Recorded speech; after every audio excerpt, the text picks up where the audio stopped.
Saudari-saudaraku terkasih dalam Tuhan Yesus Kristus, selamat pagi dan berkah dalam.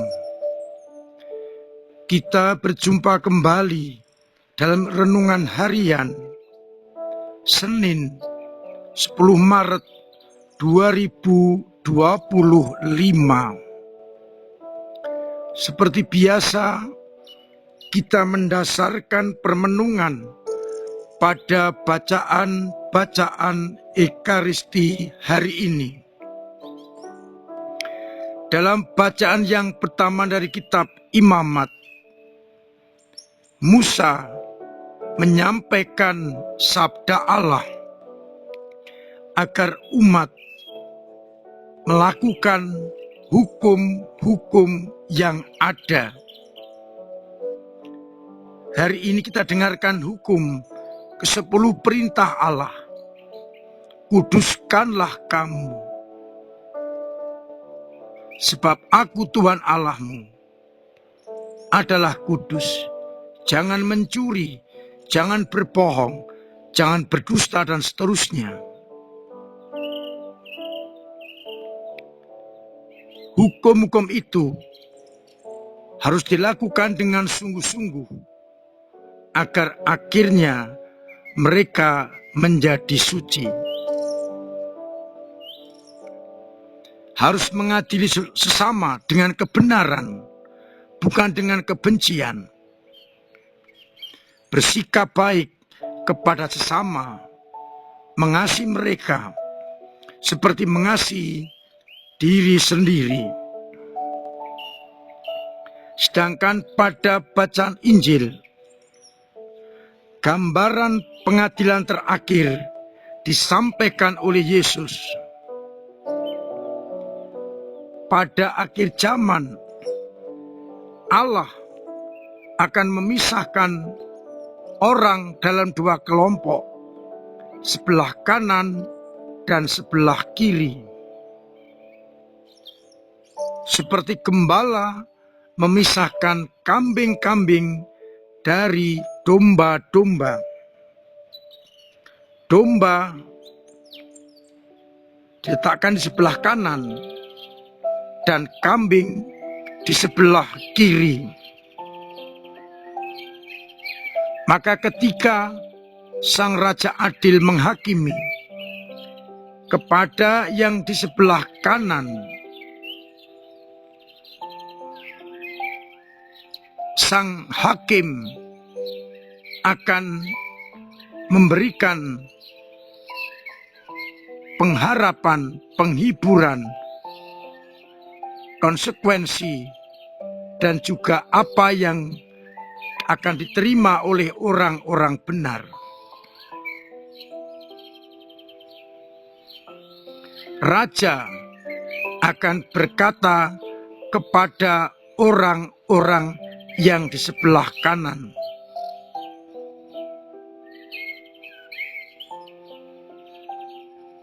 "Mari, hei kamu yang diberkati Bapakku, terimalah kerajaan yang telah disediakan bagimu sejak dunia dijadikan. Sebab ketika aku lapar, kamu memberi aku makanan. Ketika aku haus, memberi makan, memberi minuman. Ketika aku seorang asing, beri tumpangan," dan seterusnya. Hal-hal yang baik dilakukan oleh orang-orang yang dikumpulkan di sebelah kanan. Dan ketika mereka bertanya, "Kapan itu?" maka Sang Raja akan menjawab, "Apapun juga yang kau lakukan untuk saudaraku yang paling hina, itu kau lakukan untuk aku." Demikian pula kepada yang sebelah kiri, perkataan sebaliknya dikatakan, "Enyalah engkau orang yang tidak taat kepada Allah.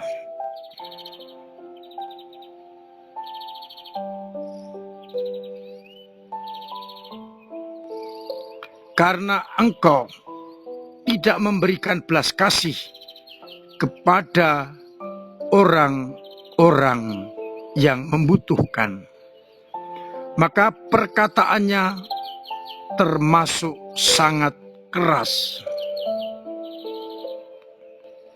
Enyahlah engkau,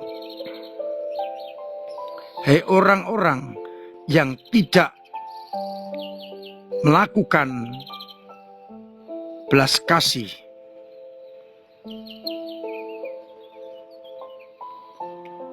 Karena mereka tidak melaksanakan perintah Allah.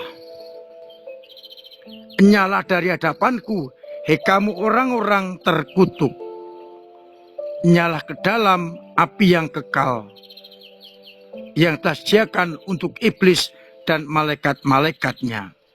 Sebab ketika aku lapar, kamu tidak memberi makan, haus, tidak memberi minum, dan seterusnya. Dan ketika mereka bertanya, bila mana itu kami lakukan, maka raja akan menjawab, aku berkata kepadamu, sesungguhnya sesuatu yang tidak kamu lakukan untuk aku, untuk salah seorang saudaraku yang paling hina, itu juga tidak kau lakukan untuk aku. Saudara-saudaraku terkasih, kita merenungkan sabda Tuhan, kita gabungkan keduanya.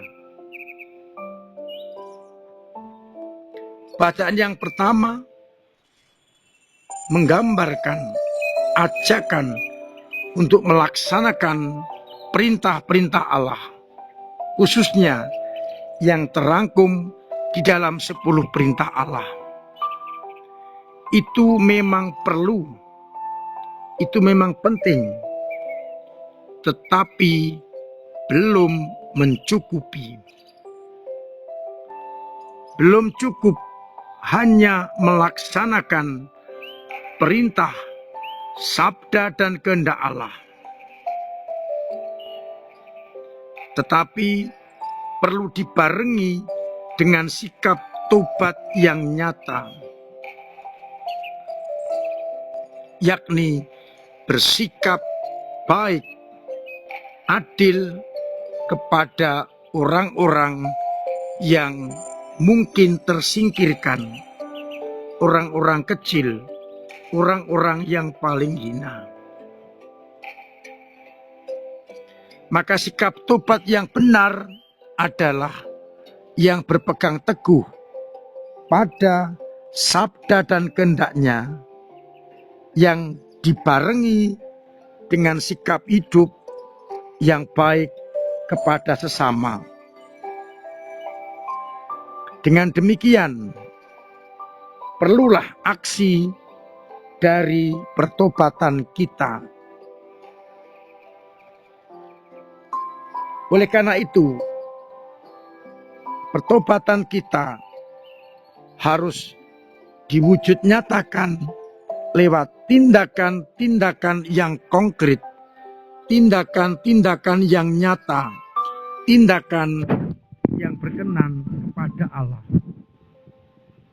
Peduli kepada mereka yang membutuhkan, yang memerlukan bantuan kita, sehingga kita semakin berkenan kepada Allah.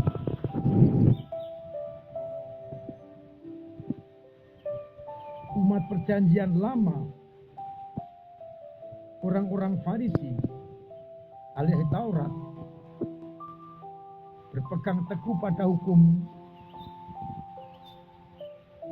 tapi sayangnya sangat kaku sehingga mengabaikan hukum cinta kasih. Hukum yang satu tidak hanya dilakukan, tapi jangan meninggalkan hukum yang lain. Hukum cinta kasih akan membuat kita digolongkan pada kelompok domba-domba di sebelah kanan yang akan diselamatkan. Oleh karena itu mari kita betul-betul mentaati hukum Tuhan. Dan kemudian kita barengi dengan sikap hidup yang positif, yang menghadirkan kasih Allah kepada siapapun juga yang membutuhkan, agar akhirnya kepada kita akan disampaikan keselamatan. Mari kamu yang diberkati oleh Bapakku, terimalah kerajaan yang tersediakan bagimu sejak sedia kala. Mudah-mudahan pertobatan kita menjadi pertobatan positif, meninggalkan kejahatan, meninggalkan dosa-dosa, dan kemudian berbuat cinta kasih, agar akhirnya semua orang merasakan buah-buah pertobatan kita. Tuhan memberkati kita sekalian. Amin. Marilah kita berdoa. Bapa yang penuh kasih, kami bersyukur atas sabda-Mu yang mengingatkan kami bagaimana kami harus melaksanakan hukum-Mu dengan benar. Tidak cukup puas dengan tidak mengingkari hukum-Mu, namun harus dibarengi dengan sikap hidup yang baik, dengan memberikan sesuatu kepada orang-orang yang membutuhkan, agar akhirnya tobat kami sungguh nyata.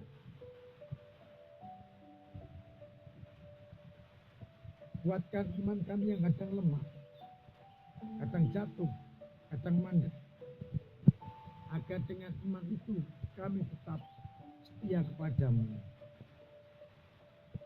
Semoga umat yang sakit Engkau sembuhkan, yang telah berpulang menghadap-Mu, Engkau terima dalam pangkuan-Mu, yang punya persoalan besar Engkau ringankan, yang punya persoalan hidup Engkau bantu mengurai, yang punya kesulitan ekonomi Engkau bantu usahanya, agar akhirnya mereka tetap merasakan cinta kasih-Mu. Untuk itu, sertai kami dengan berkat-Mu sendiri, Bapa dan Putra dan Roh Kudus. Amin. Saudara-saudaraku terkasih, tetap saya ingatkan untuk terus mengupayakan pola hidup sehat, agar kita semuanya tetap sehat. Terima kasih untuk semua usaha panjenengan dalam ambil bagian gereja mewartakan kabar gembira, dengan doa-doa, dengan pemberian diri, pemberian tenaga, pemberian waktu, dan juga dana yang sungguh menghidupi gereja. Semoga dengan itu semua, gereja benar-benar menjadi tempat perwujudan kerajaan Allah.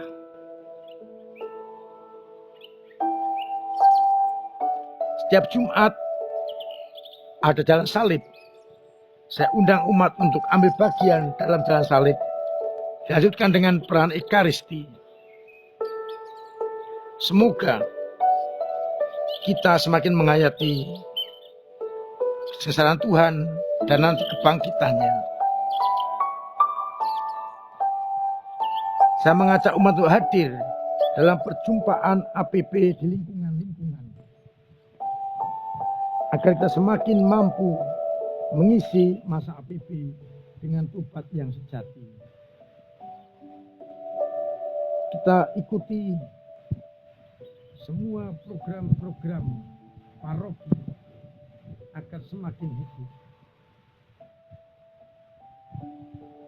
Terima kasih kepada orang tua dari Komper yang ikut terlibat dalam proses pembelajaran Komper yang sangat mendukung anak-anak menghayati Yesus Kristus yang mereka terima pada saat umum pertama.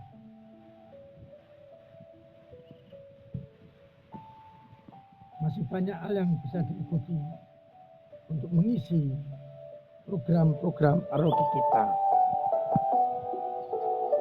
Mudah-mudahan kita semakin saling nyengkuyung, saling bersatu untuk memajukan paroki. Saya undang umat untuk aktif di dalam pendataan pembaharuan supaya data kita semakin valid. Umat yang belum mendaftar silahkan mendaftar. Yang sudah keluar silahkan mendaftar di tempat yang lain. Agar real kita punya umat yang benar-benar dapat dipertanggungjawabkan. Akhirnya saya mengucapkan selamat pagi, selamat merenungkan, salam sehat, Tuhan memberkati.